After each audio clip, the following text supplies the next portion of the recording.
าบานเฮ็ดเวียกฮอเวียกเงินสเปากระโมนี่ดุมันเลยเนาะปูนไทยไปทางรถพุ่น โอ้บ่เฒ่าบอกไทยแล้วเด้อบ่เฒ่าว่าเพื่อนบ่เฒ่าอยู่นี่บ่อยู่นี่บ่อยู่นำกันจักคนอ๋อ 4-5 คนอันเป็นลูกหลานบ่เฒ่าบ่เนาะโอ้อยู่นำกัน5 คนทายโอ้อากี้ไม่เท่าทายไม่เท่าแด้ไม่เท่ากับยักษ์เข้ากองแบบนี้โอ้เวลาไปดอยไปใช้กระยานะมีคนยักษ์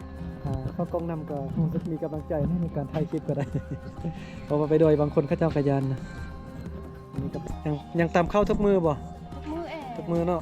มุมเป็กตั้มมุมเป็กเติบคิดว่าบ่ตามเข้าแล้วโหตามตอนเช้าตอนแรกเนาะตามเข้าเนาะปิงไฟ ปิงไฟเนาะหนาวแล้วดูหนาวแล้วดูฝน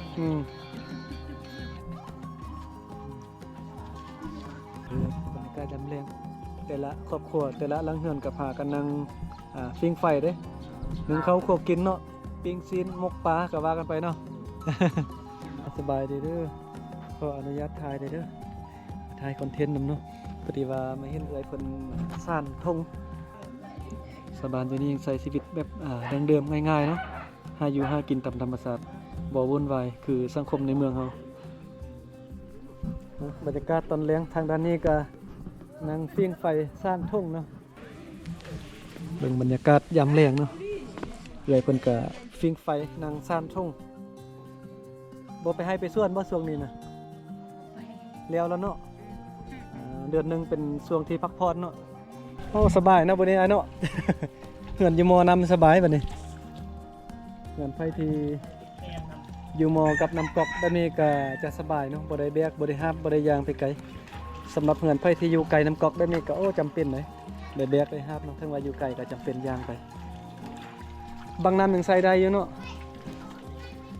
บางน้ำตัวนี้อยู่ในเมืองบ่ค่อยเห็นแล้วเด้อนี่บางน้ำแบบนี้นะสบายยังเอาไปตักน้ำกินเนาะมันใช้งานได้อยู่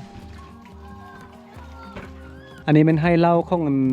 สนเผากระมุเฮาเนาะนี่ให้ใหญ่ให้น้อยก็มีเขาเจ้าเฮ็ดกินนะเบิดค่าย